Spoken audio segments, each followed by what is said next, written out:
días, encantado de estar aquí en este panel de lujo que tenemos esta mañana. Integrantes de la American Society of Mexico, distinguidas personalidades del ecosistema de negocios de nuestro país y asistentes a esta segunda convención binacional. Es para mí, de veras, un gran gusto moderar este panel, donde estaremos analizando cuáles son las estrategias más destacadas y los desafíos más apremiantes para todo lo que se refiere a las inversiones en nearshoring en México. Para ello, decía, tenemos un panel de lujo esta mañana. Tengo el honor de presentarles a Mónica Flores Barragán, presidenta de Manpower Group para Latinoamérica, a Francisco Cervantes, presidente del Consejo Coordinador Empresarial, y a Luis María de la Mora, fellow en el Atlantic Coast. Gracias. Bueno, pues entremos de lleno en materia. Como hemos visto, en el nearshoring se busca acercar las cadenas de suministro de ciertas industrias al punto de venta más cercano, es decir, donde encontramos la demanda.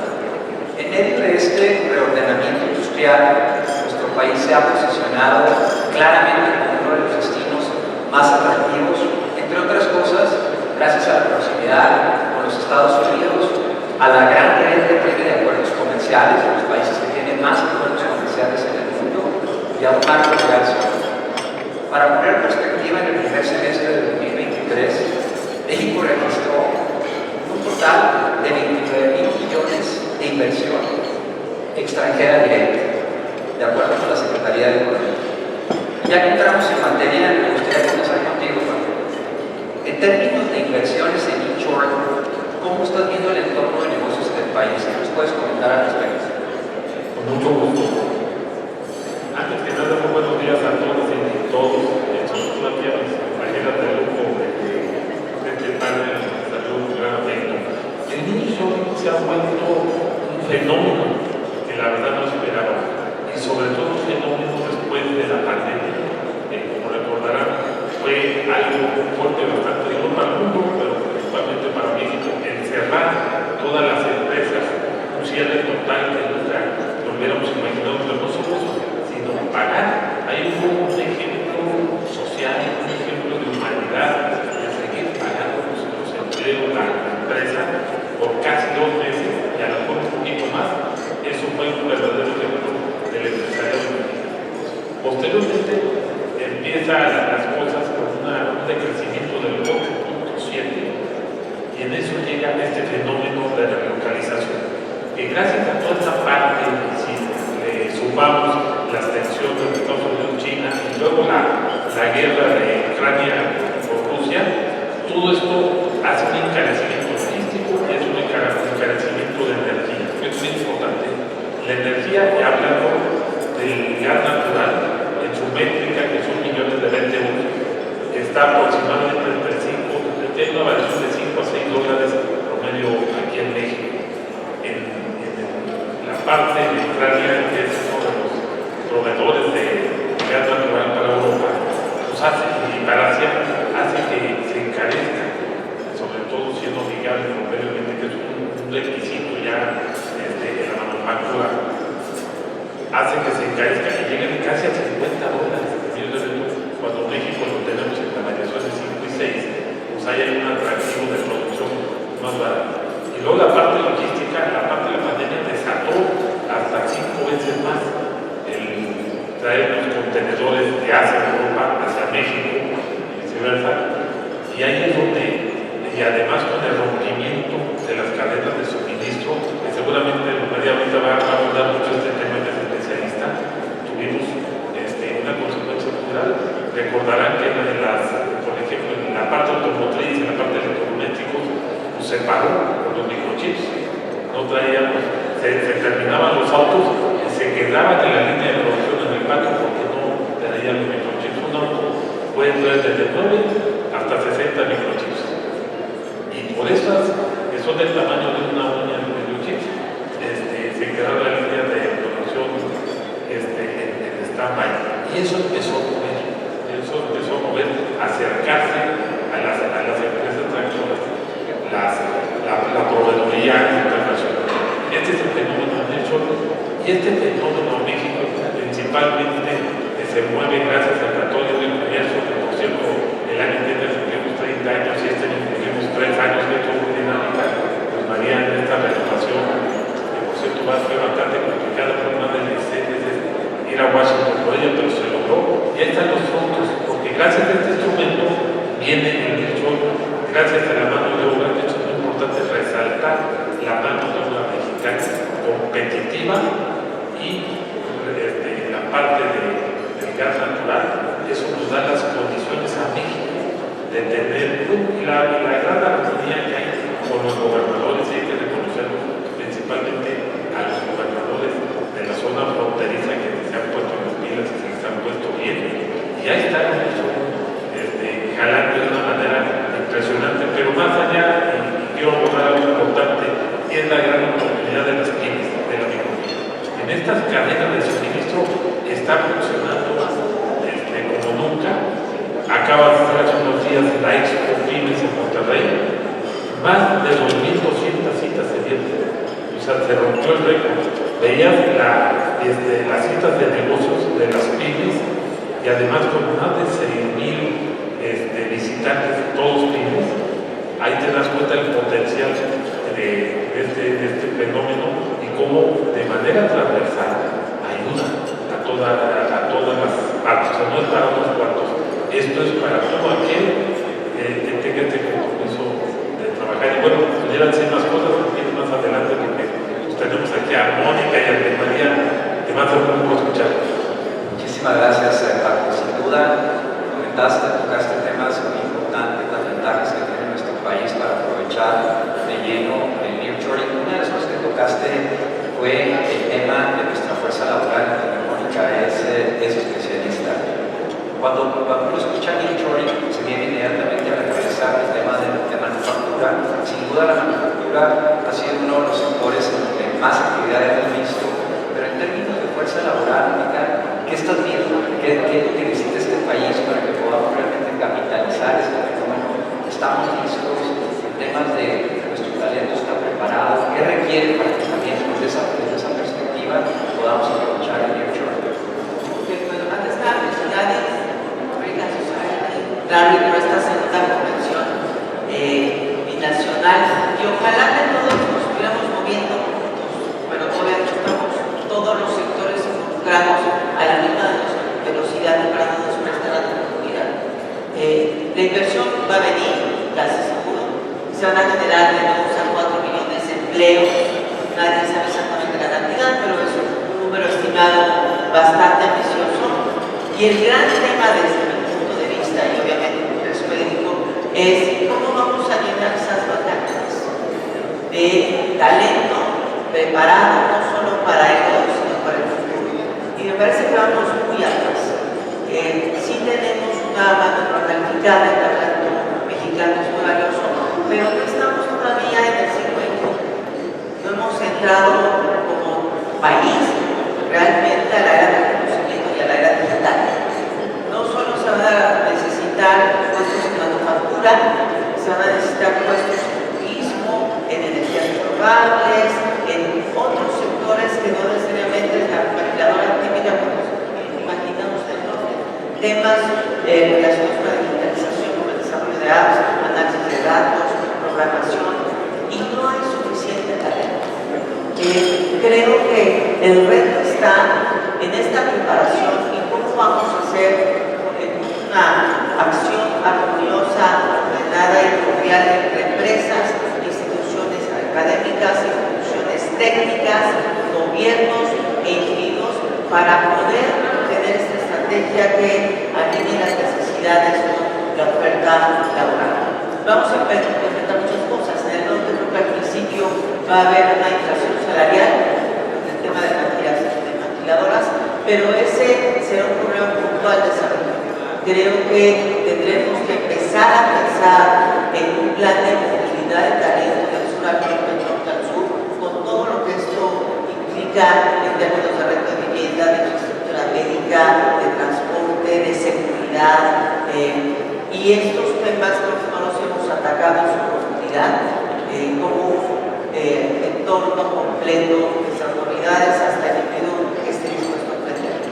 parece que también tenemos no solo que cambiar los planes de estudio, que muchos de ustedes me han oído hablar, que están obsoletos, no solo las matrículas universitarias de gran extensión, sino el plan de estudios desde la primaria básica, sino también trabajar en cómo cerramos ese gap en las certificaciones, notas, capacitaciones en el trabajo, en prácticas profesionales, por supuesto, educación dual, y también un tema mucho más macro que tiene que ver con desincentivar, si yo digo la palabra, pero así debe ser, desincentivar el estudio de algunas carreras que están sobrepobladas, con salarios bajos, que no generan valores que están alineados a lo que pasa, incentivar, por supuesto, otras, en su mayoría relacionadas con áreas STEM, pero exclusivamente las STEM. Cómo cerramos la brecha entre la educación en las ciudades y la educación en las zonas rurales, cómo apoyamos iniciativas que tratan de cerrar este gap, porque la realidad urbana y la realidad rural y la realidad de las comunidades más alejadas de México es totalmente distinta. Unos tienen conexión a internet y saben qué pasa, los otros están tomando todavía clases con radio satelital, y eso es monorealismo, es otra palabra, pero es monorealismo. Entonces creo que tendríamos que acelerar todas estas acciones para estar listos cuando toda la inversión llegue, cuando estas nuevas industrias vean en México una oportunidad para generar negocio. Gracias, Mónica. Sin duda, el tema laboral es uno de los grandes desafíos que tiene. Me faltó mencionar 2 horas de plática, cómo desincentivamos la informalidad, que sigue siendo un gran problema del país, y movemos a todas estas personas que tienen ganas de trabajar, que necesitan trabajar, a la economía informal. Bueno, es sin duda uno de los grandes desafíos. Necesitamos prepararnos más cuando México se ha distinguido a nivel internacional por un mercado laboral que ofrece todavía puestos competitivos y tiene una fuerza laboral, todos los gaps que tenemos que cerrar, todavía una mano de obra muy capacitada y ciertamente asequible. Pasando a otro tema, María, tú eres experta, decía antes de preguntarle a Mónica el tema laboral, que piensa uno en automático cuando se menciona el nearshoring en manufactura, pero seguramente hay otras industrias en México que se están beneficiando o se deben de ver beneficiadas ante este fenómeno. ¿Nos podrías platicar un poco al respecto? Claro que sí. Bueno, buenos días a todos. Muchas gracias a American Society of Mexico por la invitación a estar el día de ustedes. Me da un enorme gusto coincidir nuevamente con Mónica y con Paco. Víctor, muchas gracias. Y bueno, también felicitar a la American Society por el tema que ha escogido para esta segunda convención, que tiene que ver con un término que hoy se ha convertido en la palabra de moda, pero creo que tenemos que analizar un poco y rascar un poco a qué significa este tema de nearshoring. Y yo pondría en el centro de este análisis, para ver cuáles son las oportunidades, a China. China es la fábrica del mundo. Y por otro lado, Estados Unidos está buscando cómo desvincularse de China. Sabemos que no es fácil y también tenemos que entender por qué se está dando esta motivación. Ya lo decía Paco al principio, uno de los detonadores de esta desvinculación fue precisamente la pandemia, donde nos dimos cuenta todos que dependemos de un proveedor como China, que China produce todo y nos puede abastecer de todo. Es el primer productor mundial, por ejemplo, de acero, y si todas las acereras en el mundo se apagaran, con China tendríamos suficiente para el consumo global. Esto también hay que ponerlo en contexto. China en el 2015 propuso su plan hecho en China, 2025, en donde se planteó ser el líder tecnológico en 10 sectores de alta tecnología, entre ellos inteligencia artificial, telecomunicaciones, tecnologías de la información, biotecnología, nanotecnología, aeroespacial, etc. Y ese todos los focos rojos del mundo. Porque además China ha sido un actor que se ha considerado que no está jugando con las reglas del juego que se le presentaron cuando entró a la OMC en el 2001. China tuvo a veces por diferentes temas de infracciones a la propiedad industrial, temas relacionados con inversión, prácticas desleales de comercio, comportamiento no correcto, digamos, no consistente o no compatible con sus obligaciones en la OMC. Entonces, cuando llega el presidente Trump a la Casa Blanca, inicia una guerra comercial bajo el pretexto de que había que desvincular a Estados Unidos por el gran déficit comercial que tenía y porque China se había llevado los trabajos en la manufactura. Entonces, había que ponerle un freno a China. Entonces, la guerra comercial entre Estados Unidos y China desde el 2018 ya empezó a plantear la necesidad de buscar proveeduría alternativa y lugares alternativos para poder abastecer al mercado de Estados Unidos, para poder darle la vuelta a esos aranceles que en su conjunto más o menos están un 20% para productos que China exporta a Estados Unidos y también Estados Unidos ha recibido el mismo trato. Entonces, tenemos una guerra comercial que prácticamente cubre una diversidad de sectores, 2/3 partes de las exportaciones de China a Estados Unidos hoy tienen un arancel de 20-25%, que muchos productores dicen, empezando de China y no voy a producir al sudeste asiático, o me vengo a México, o voy a cualquier otro lado, o me regreso a Estados Unidos. Ahí hay un factor. Pero este otro factor, que como ya lo mencionaba Mónica, es el tema tecnológico. Cuando llega el presidente Biden a la Casa Blanca, hace un análisis de las cadenas de suministro y se enfoca en los sectores críticos. Y esos sectores críticos son 4: minerales críticos, que son esenciales para toda la cadena de producción de productos que tienen que ver con el desarrollo tecnológico, semiconductores, y como ya lo decía Paco, nos vimos interrumpida la cadena y pues fue evidente que el mundo depende de China, de Taiwán, de Corea del Sur, de Japón, en su mayoría, para poder abastecerse de semiconductores. Un tercer sector, el de baterías eléctricas y vehículos eléctricos para una transición hacia una energía renovable, hacia una energía verde, y productos del sector farmacéutico por razones climáticas.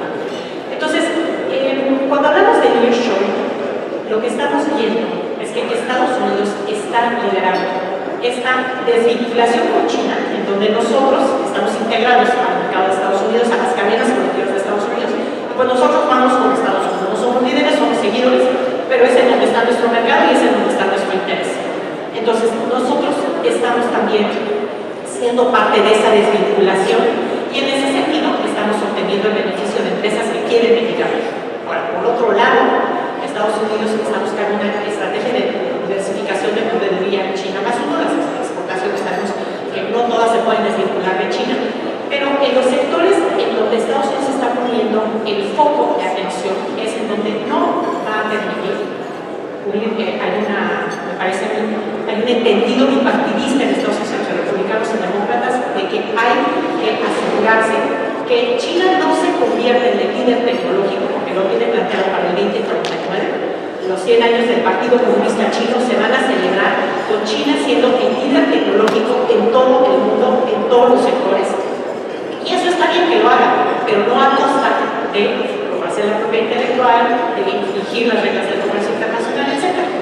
Entonces, cuando estamos hablando de nearshoring, Estados Unidos está pensando en tecnología, está pensando en liderazgo tecnológico, está pensando en semiconductores, está pensando en una nueva forma de una economía que esté basada en una energía limpia, vehículos eléctricos. Y aquí creo que hay una gran oportunidad, pero hay que hacer muchísimo trabajo. México tiene muy poco que aportar ahora en este momento en el tema de minerales críticos, tanto por cuestiones de legislación como por los minerales con los que contamos. Tenemos muy poco que aportar en semiconductores. Somos buenos en ensamble, empaquetado y prueba, ¿no? Pero todavía la cadena de suministro está en China, en Asia, perdón, y se requiere muchísima inversión y se requiere un tejido industrial para desarrollarlo, y ahí, como decía Mónica, necesitamos talento a todos los niveles, talento que pueda realmente participar en esa cadena de valor, y el talento ahora se encuentra en Asia. Por otro lado, en lo que se refiere a baterías eléctricas, vehículos eléctricos, hay un incentivo en el Inflation Reduction Act, en donde México, los vehículos mexicanos pueden participar, pero no tenemos baterías eléctricas, no tenemos empresas que estén establecidas en México, tal vez BMW tiene su planta, etcétera, pero no hay un tejido.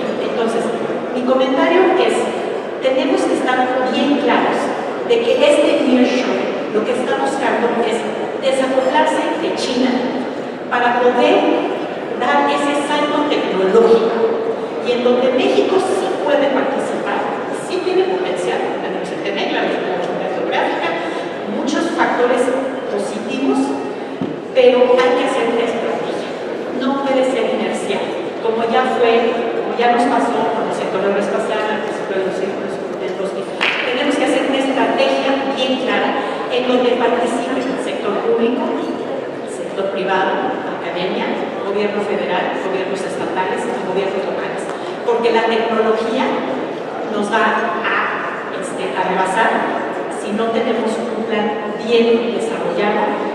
El nearshoring en sectores tradicionales es muy pequeño, si vemos calzado, confección, etc., pues sí está llegando un poco, pero nos está también robando el mandado Vietnam, Malasia y Indonesia. Gracias. Muchísimas gracias, Mariana. Explicaste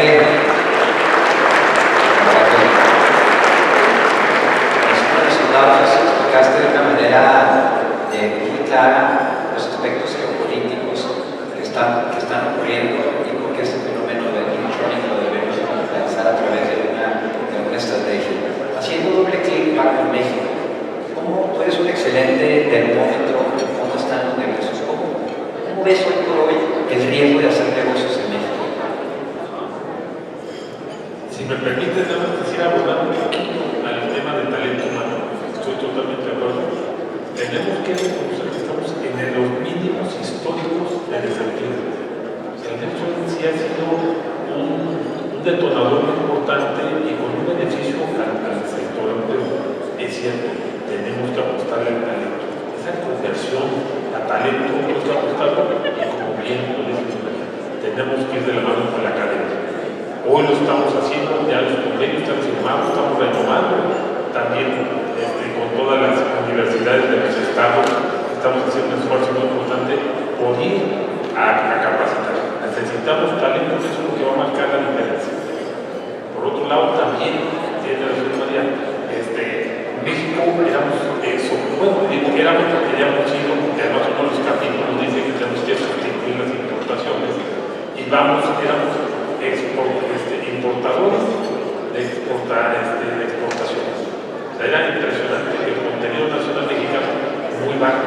Hoy el nearshoring está arreglando ese capítulo que estábamos batallando mucho, que además está mencionado como punto 3 en política industrial o en la propuesta de política industrial que estamos haciendo del sector privado, cómo elevar el contenido nacional. Yo creo que estos son retos muy importantes, talento y contenido nacional, y el nearshoring es la mejor oportunidad para que lo hagamos. Los mexicanos somos talentosos. Y ejemplo, claro, somos de los países que más rápido hemos recuperado la economía a nivel global. En México somos el número 7 país en manufactura del mundo, también en turismo. Ahí está el talento mexicano. Por eso, insisto, tenemos que apostarle el talento, es algo que Mónica lo ha insistido mucho, y además nos tocó estar en esta renovación del Tratado de Comercio, que ahora se llama TEMEC, en el 4 de junio. ¿Cuántas veces nos fuimos a Washington? Fue muy complicado, pero lo logramos. Como de hace 30 años nos convertíamos, hablamos de globalización, y hoy hablamos de regionalización. Fíjate, y cómo regionalmente, porque muchas veces hablamos de México, pero tenemos que ya hablar de regional. Tenemos vamos a decir, un matrimonio con Estados Unidos y con Canadá. Por eso celebro a Larry, esta convención Larry, de binacional, porque es lo mejor que nos ha pasado. Tenemos que cuidar muchísimo este gran instrumento que se llama Tratado de Libre Comercio. TEMEC para nosotros, y lo que ha hecho que México, sin tener una marca de automóviles, sea el cuarto jugador exportador de vehículos, que ahí está muy marcado el contenido nacional. Por cierto, que hace poco ganamos un panel, y que aquí nos acompaña Pepe Sosaya, ya está arrinconado, y Pepe, que es el que preside toda la parte automotriz, y en autopartes también el número 4, también empezó el número 1. Tenemos lugares privilegiados en más de 40 productos que exportamos, y que somos el número 1 en muchos multisectores. Y antes de entrar a la pregunta, ya hay salarios, hay un incremento de salarios importante, ya se han acomodado de negocios, ya no existe más también, ya hemos avanzado mucho en los temas laborales, ya estresar más, pues ya le quitaría competitividad al país y esto no nos conviene a nadie. Ojalá los legisladores, decía que vamos a los legisladores que ya no nos estresen más en la parte laboral porque no nos llevan a ningún lado. Por otro lado, la parte de integración es muy importante. ¿Cómo podemos? Estamos trabajando ya con el Infonavit, estamos trabajando con Banobras, para que donde se vaya la industria también esté la vivienda y estén los servicios escolares y de salud. Hoy hay muchas ciudades que los trabajadores tienen que viajar hasta 2 horas y de regreso otras 2 a 4, tienen 4 horas y más para poder llegar a sus centros laborales de salud. Entonces también es parte de la agenda del sector privado trabajar en esta integración para que pensamos mucho en la parte de los trabajadores. Y estamos analizando muy seriamente por humanidad la parte migratoria. México es un puente de migración. Entonces, ¿cómo ahorita que está en este mínimo histórico de desempleo, cómo poder capacitarnos? Ahí trabajamos con el gobierno, trabajamos con la academia para poder capacitar. Y en Ciudad Juárez, en Chihuahua, está pasando y ya se llevan casi 7,000 empleos de la parte. Entonces, está trabajando hay muchos canales. En la parte de negocios, entrándole a la pregunta, yo creo que el clima de negocios en México y además en cada mesa que me siento a lo largo de México, estamos viajando a Costa de Monterrey, a Costa de Puebla, y la pregunta siempre cómo está yendo. Hay un negocio favorable, está yendo bien. Siempre hay 2 o 3 sectores, el textil, el zapatero, están pasando de la competencia, como bien lo dice María, entre Vietnam y China, hay un tema complicado, como todo, hay grandes oportunidades, grandes retos. Y aquí, si me permites, en esta misma pregunta, yo creo que para poder equilibrar más el clima de negocio, nosotros estamos proponiendo entre 3 agendas críticas, la que tenga que ver con el derecho, son 3. Primero, es dotar de mayor certeza jurídica y simplificación regulatoria. Esto es algo bien importante en los 3 niveles de gobierno, porque se multiplican luego los trámites. Por ejemplo, el de protección civil te lo piden a los 3 niveles de gobierno. No puede ser. O sea, tenemos que trabajar mucho en esta simplificación, pero además hay un decreto de simplificación administrativa y acompañamiento que se anunció en el oficial de salud. Segundo, es ofrecer las condiciones para contar con energía suficiente, limpia y barata, que además es una condición de la manufactura que al menos tiene que estar, cada proceso tiene que estar con el 60% de energía limpia, sustentable.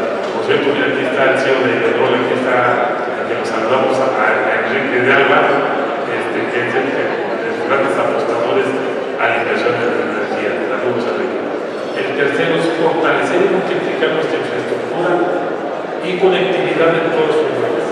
La infraestructura es algo muy importante, la infraestructura eléctrica, la infraestructura hidráulica, en todas sus modalidades, la infraestructura carretera, portuaria y aeroportuaria. Esto es muy importante para que podamos optimizar esta oportunidad de inversión. El cuarto, que es uno de los temas que nos preocupan, es garantizar de forma eficaz y sólida la seguridad pública en nuestras localidades y caminos. Esto es algo muy, muy importante. Y número 5, consolidar un sistema de vanguardia en educación, capacitación y desarrollo de competencias laborales, que ha sido el tema que estamos ahorita los 3 empujando, con un enfoque tecnológico y de productividad. Yo creo que estos 5 puntos, para no hacer la lista de Santa Cruz, que nos enfocamos en estos 5 puntos, creo que podemos aprovechar y optimizar más toda esta parte de la inversión. Son grandes oportunidades, grandes retos, pero lo que sí es que en México vamos avanzando en un clima de negocios muy importante. Gracias, Pablo. Coincido contigo, mira, en Iguay también de alguna forma somos un termómetro de todo lo que dices en cuanto al ambiente y el clima de negocios que estamos viviendo, y no nada más en temas de manufactura, hospitalidad, no la hospitalidad de hoteles de lujo, sino hoteles más en zonas industriales, y obviamente se requiere, estamos viendo transacciones en temas de transporte público, también se estaba analizando en temas de salud. Hemos visto un par de inversiones norteamericanas en México, comprando redes de hospitales y con modelos de negocio muy interesante hacia salud privada, que creo que va a ser también, puede ser un sector muy beneficiado para el medio. Déjame regresar contigo con el tema nuevamente laboral, que sin duda es uno de los temas importantes a explorar. Hay muchas habilidades que se aprenden de manera formal en las universidades, para mencionar el idioma, los idiomas, pero ¿qué es lo que tú estás viendo las empresas que están solicitando en competencias soft skill? ¿Qué es lo que estás viendo que se está hoy demandando? Claro, voy a retomar lo que dijo Paco sobre casi el nivel más bajo de desempleo de mucho tiempo. Hoy, a nivel global, el 79% de las empresas dicen que no encuentran talento que necesitan. En México es el 64%, 6,4%. Es un número altísimo para un país como el nuestro. Y es de los números más altos de los últimos 16 años. Tenemos vacantes que no podemos cubrir en ciertos sectores justo porque no tienen, por un lado, el conocimiento técnico del nivel que se requiere y las competencias sociales, humanas, las que lo quieran llamar, que el mundo del trabajo necesita. ¿Por qué se dio este cambio en lo que buscan los empleadores? Varios factores, obviamente la robotización, la automatización, la digitalización. Dos, por la sofisticación de los clientes, que ahora no compras solamente un producto, tienes una experiencia alrededor de esa compra, y todos somos más sofisticados porque tenemos más información. Otro fenómeno que impacta ese cambio de las competencias es porque el conocimiento se duplica cada 4 años y el conocimiento se hace obsoleto casi el 80%, casi cada 4 años. Esto quiere decir que lo que tú enseñas con un plan de estudio que lanzas hoy, en 4 años tienes que volver a estudiar otra cosa, más un tema, porque se hizo obsoleto gran parte de lo que te enseñaron, que así era, y esa es la evolución del conocimiento. Entonces, no solo ya no buscas, y pongo un ejemplo muy básico, un contador que sea titulado de una universidad de paga, que era lo que vivimos en los años 80. Hoy buscas a alguien con conocimientos financieros, que tenga habilidades de liderazgo, que se sepa comunicar, que hable inglés, que sepa motivar al equipo y que además tenga la motivación para seguir aprendiendo constantemente. Y eso nos lleva a que cuando tú contratas a alguien, el título universitario o la certificación ha perdido un poco de peso comparado y ha aumentado el peso que le das a las competencias. Porque es lo que te garantiza que es una persona que se va a adaptar a aprender, que va a poder proponer para el global, que es uno de los grandes retos que tenemos. Otro reto importante es la empleabilidad de los jóvenes. El 79% de los jóvenes en México no es contratado por 2 razones. La primera, falta de experiencia, y la segunda, pocos conocimientos técnicos. Hoy un alumno que sale de prepa pública, y algunas privadas también, solo es capaz de seguir un instructivo, no es capaz de proponer algo que el objetivo nos lleva a la creación de una patente o de innovar. Y eso es lo que tenemos que desarrollar. Pero no se soluciona en la universidad ni en la prepa. Tiene que ser el cambio desde la educación básica.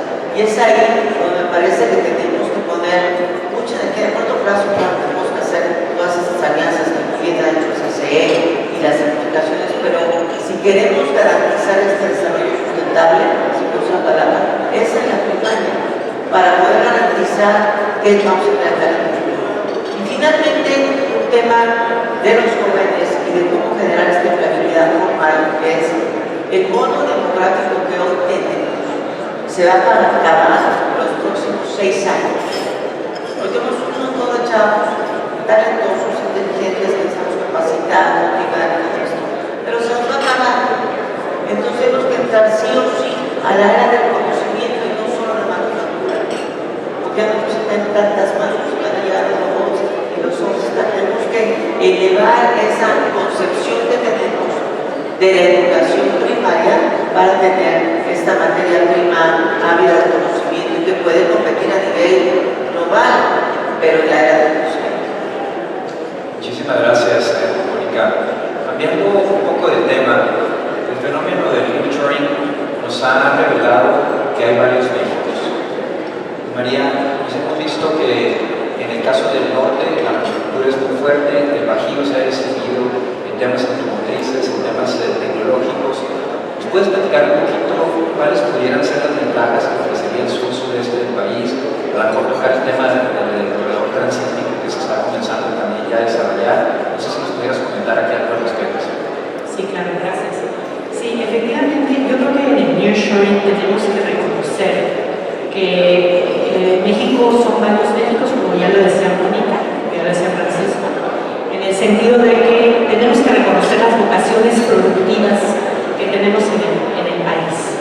El Tratado de Libre Comercio de América del Norte y ahora el TEMEC sí permitió un crecimiento muy dinámico en los estados del norte del país, en el Bajío, Jalisco, el centro. Y permitió también el establecimiento de una manufactura, como ya lo decía Paco, del sector automotriz, donde somos líderes, somos el primer proveedor de Estados Unidos en automotriz, en autopartes. También somos actores importantes en el sector electrónico, maquinaria, equipo eléctrico, ¿no? Pero eso también provocó una mayor desigualdad entre el norte y el sur, un abandono del sur que me parece que esta administración está tratando de atender. Y creo que es muy correcto el buscar el vínculo, desarrollar logística, yo decía, la infraestructura es esencial para que México pueda participar en el nearshoring y también para permitirle a las diferentes regiones tener esas oportunidades que requieren para democratizar las oportunidades de nearshoring.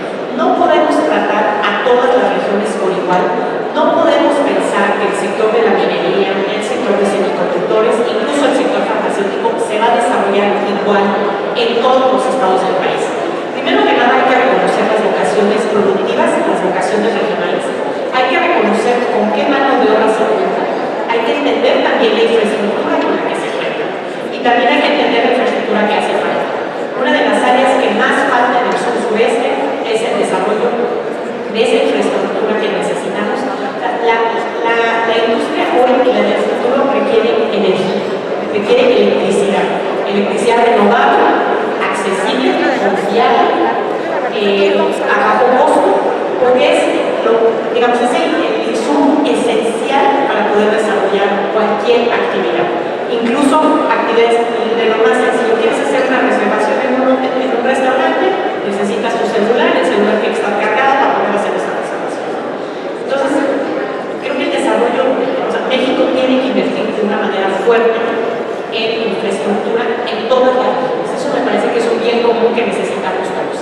Ahora, en el sur-sureste, el transísmico, creo que es una gran apuesta por vincular a México desde otra dimensión y desde otra perspectiva. El Pacífico con el Golfo de México y el Atlántico para llegar a otras zonas y, por ejemplo, impedir que sucedan cosas como lo que nos ha sucedido con el gobernador Abbott en Texas, que de repente resulta que tiene un tema político interno y nos cierra la frontera. Y por la área de Nuevo pasa pues más del 60% del transporte terrestre que lleva y trae mercancía y entonces estamos atorados por el gobernador. Entonces me parece una forma también alternativa de diversificar ese riesgo político en el que nos encontramos en ocasiones. El sur-sureste tiene grandes vocaciones, empezando por la parte agrícola y alimentaria. Tenemos una necesidad. México es un país que tiene la posibilidad de contribuir a la seguridad alimentaria, no solamente América del Norte, sino en el mundo. Y ahí hay muchas posibilidades, pero necesitamos darle la infraestructura que requiere, la infraestructura de transporte, la infraestructura logística, la infraestructura eléctrica, energética. El sur-sureste también tiene vocación en áreas de servicio, turismo, call centers, por ejemplo. Yo recuerdo que cuando estaba yo en la administración,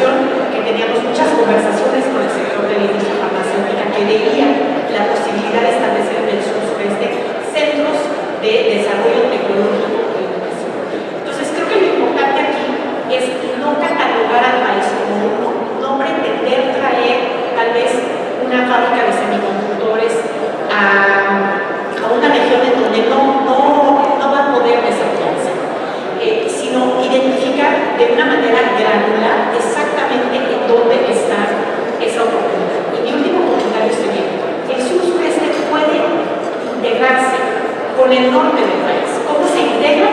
A través de lo que ya decía Paco. Necesitamos que las pequeñas y medianas empresas del sur-sureste se suman a la cadena de suministro a través de diferentes mecanismos y de diferentes sectores, pero la PYME necesitamos ayudar como grandes empresas, como gobiernos, para que conozcan y entiendan cómo participar en esas cadenas de suministro, ¿sabes? Necesita tener certificaciones, necesita estar organizada, necesita digitalizarse, necesita conocer qué es lo que necesitan las cadenas de suministro para poder participar. Y eso sí va a detonar desarrollo en el sur-sureste. Adelante. Muy bien, señora César, necesitamos facilitar a las pymes que contraten personal, porque mismo en todos los requerimientos que hoy tenemos que ponerle palomita para darle a la capacidad de inicio, para darlo de baja, para sacar la constancia del CFDI o para pagar las contribuciones, es complicadísimo. No incentivar la formalización, sino al contrario, la desincentivamos. Gracias a ambas en sus comentarios. Ya pasando a la parte final del panel, tocar también un tema muy importante. A ver si coincide, la pregunta podría ser para cualquiera de ustedes que quisiera responderla. Pero lo que hemos visto, al menos dentro de EY, es que una de las buenas prácticas que ha traído el Linktree es, por ejemplo, en temas de equidad.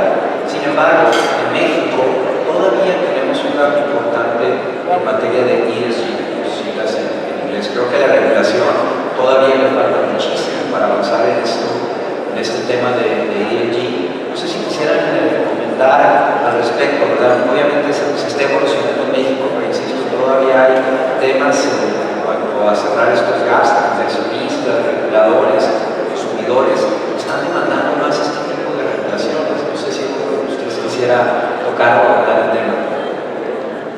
Bueno, por supuesto, y es un imperativo hoy y es una tendencia global que no podemos negar porque estamos inmersos en este mundo hipercontinental.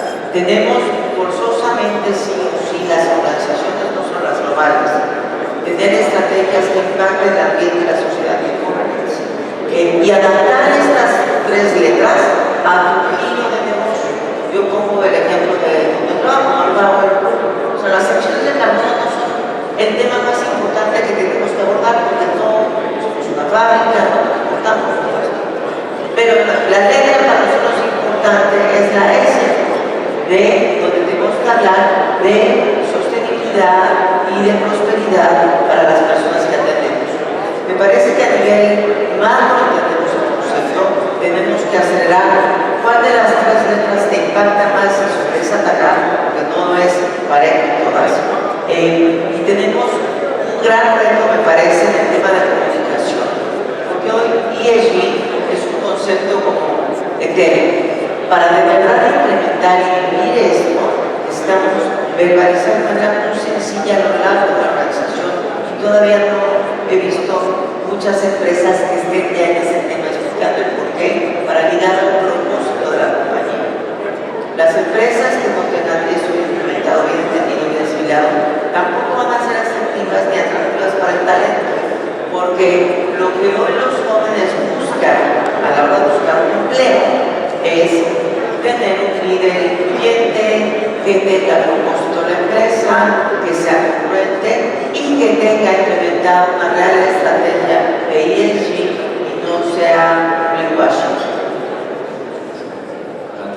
Sí, mi comentario solamente es que si queremos participar de manera exitosa y aprovechar el nearshoring, el ESG es esencial. Es una inversión que tienen que hacer las empresas. ¿Por qué lo digo? Porque cuando estamos tratando de ser proveedores de una empresa global o venderla al mercado en Estados Unidos, lo que te van a pedir entre todas las certificaciones es que demuestres cómo estás cumpliendo con producción con energía limpia, cómo estás siendo incluyente, cuál es tu compromiso social, qué tipo de gobernanza tiene tu empresa Y esas cosas las tenemos que mostrar. Entonces, es una inversión que me parece que va a ayudar también a tener una mejor calidad de la empresa, va a ponerla en otro nivel y también va a tener un retorno a su inversión sin duda alguna. Entonces, el ESG es un sine qua non de Measure. Totalmente de acuerdo, y hemos avanzado. Yo siento que las empresas no podríamos exportar si no tuviéramos esta condición. Hoy, el Consejo Coordinador Empresarial, además en el tema de inclusión, estamos encontrando de una manera como nunca se había hecho. Tenemos una comisión que está trabajando muchísimo y es parte, obviamente, esto es una inclusión total, no de cantidad, sino de calidad. Estamos enfocando, por eso estamos insistiendo mucho en esa capacitación de todo para que podamos seguir, que no bajemos dos rayitas en la contrario, subamos, y ahí toda la parte social, toda la parte de inclusión, toda la parte de género, todo esto es un engranaje muy importante de la responsabilidad social hoy de los museos. Y déjame regresar a lo del sur-sureste, porque ese es un tema importantísimo que tiene que ver también con esto. La parte del TP se ha sacado mucho provecho, pero estamos muy concentrados, fíjense, a Texas y California. Y eso ha permitido, si California fuera un país, sería la quinta economía del mundo. La franja fronteriza, con sus 3.156 kilómetros, con 4 estados de la Unión Americana y 5 estados de México, esta franja, si fuera un país, sería la tercera economía del mundo. Ahí está concentrado también. En la parte sur-sureste, como decía María, el transísmico y los puertos. Los puertos se pueden tener la parte más delgada de la República Mexicana. Si los puertos los acondicionamos, metemos la infraestructura y la movilidad necesarias, y ya además hay un grupo poderoso en México que metió carrobuques y llegamos a la parte esta es la concentración económica más importante, podemos desdoblar nuestros, o sea, podemos todavía irnos al otro 50%, pero lo más importante es generar esas condiciones del sur-sureste, porque tenemos un México que está creciendo casi el 6%, es la cuarta, el norte, el noreste del país, pero la media nacional, cuando sumamos el crecimiento del sur-sureste, ahí es donde tenemos ese porcentaje que no corresponde hoy a la 14ª economía del mundo y a todas las ventajas competitivas que tenemos. Entonces ahí tenemos un reto muy importante y que tenemos que apostar. En el 2019 la CONCAMIN se hizo el Pacto Oaxaca, se llama Pacto Oaxaca porque se hizo en Oaxaca, pero hay 9 estados del sur-sureste donde se hizo un estudio con la academia, principalmente con el Colegio de México, la UNAM y el CIDE, también el Instituto Politécnico Nacional entró ahí, y tenemos ya el estudio y la parte de infraestructura que nos manda, la parte de talento, llevar a la academia, trabajar de la mano para poder llevar a talento mediante capacitación y poder exportar el sur-sureste.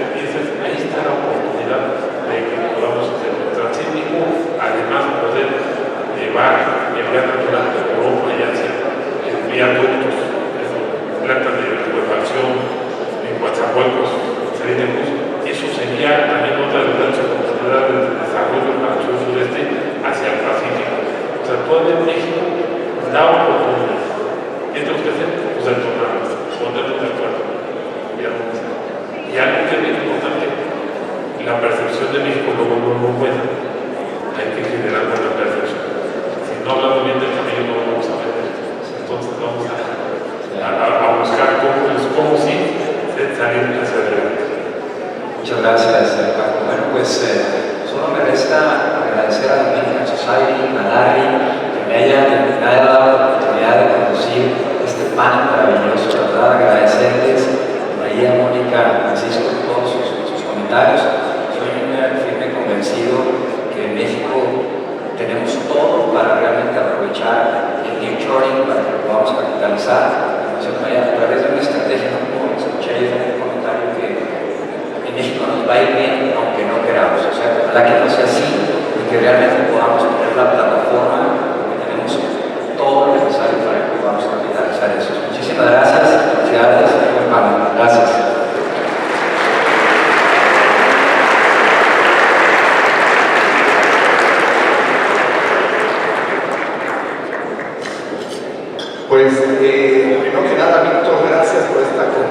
parte de Santiago Fernández, de la nuestra, muchas gracias. Particular agradecimiento, mi querido Paco. Francisco, como ustedes saben, es el presidente del Consejo Coordinador Empresarial, sin duda una responsabilidad mayúscula, ¿verdad? Que todos apreciamos. Paco ha sido un gran amigo de la American Society, no de ahorita, sino de mucho tiempo atrás, pero tiene una gran trayectoria empresarial que lo hace único como líder empresarial máximo de este país. Y particularmente agradecidos porque no nada más es el presidente del Consejo Coordinador Empresarial, sino también es miembro del Consejo Directivo de la American Society, y por eso también le agradecemos el doble. Muchas gracias, señor Paco. Gracias por acompañarnos. Un fuerte aplauso. Tenemos por aquí un certificado de agradecimiento que está en el que quisiéramos dar.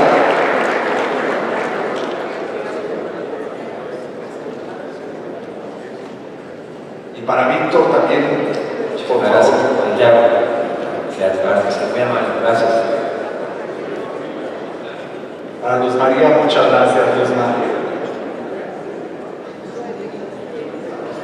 Y para Mónica, muchas gracias, Andy. Y bueno, pues nos vamos a tomar la foto antes del receso. Sí, muchas gracias.